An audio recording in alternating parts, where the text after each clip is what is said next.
தராவியா கிடையாது, தராவி. சரிங்களா? தராவியா தொழுகிறோம் இல்லையா, இந்த மாதிரி மற்ற நாட்கள்லையும் தொழுகணுமா அப்படின்னு கேட்குறாங்க. இது ஒரு நல்ல கேள்வின்னு சொல்லலாம். ஏன் அப்படின்னா, ஏன்னா மக்கள்கிட்ட அப்படி ஒரு நிலைமை வந்துருச்சு. ரமலான் இந்த கேள்வி வந்ததுக்கு காரணமே என்னன்னா, மக்கள் அப்படி ஒரு மனநிலை இருக்கிறோன்றதாலதான். இந்த தராவி தொழுவை பொறுத்த வரைக்கும் இது வந்து சலாத்துல்லைல், கியாமுல்லைல், தஹஜத்து, வித்ரு, இப்படி பல பேர்கள்ல மக்கள்கிட்ட பரிச்சயமா இருக்கு.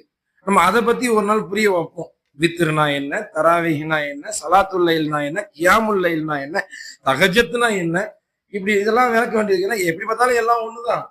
அது அந்த நேரத்துக்கு ஏற்ற மாதிரி, ஃபேஸிங்க்கு ஏற்ற மாதிரி மாறுது பேரு.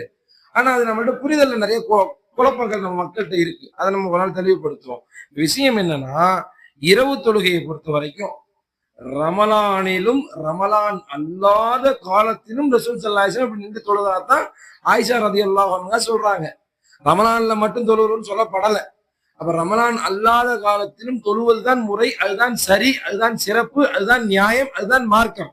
ரசூல் ஸல்லல்லாஹு அலைஹி வஸல்லம் எல்லா காலத்திலையும் தொழுதாங்க.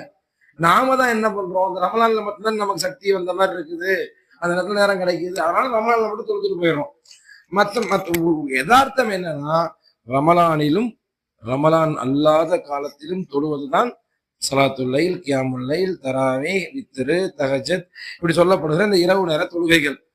இரவு தொழுகையை பொறுத்த வரைக்கும் எல்லா காலமும் தான் தொழுவணும். குறிப்பிட்டு ரமலான்ல மட்டும் கிடையாது.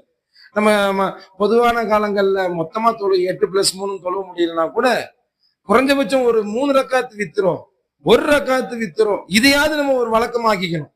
இப்ப இந்த அடிப்படையை புரிஞ்சுக்கணும். ரமலான்ல மட்டும் கிடையாது, ரமலானிலும் ரமலான் அல்லாத காலத்திலும் ரசூல் ஸல்லல்லாஹு அலைஹி வஸல்லம் தொழுதார்கள்.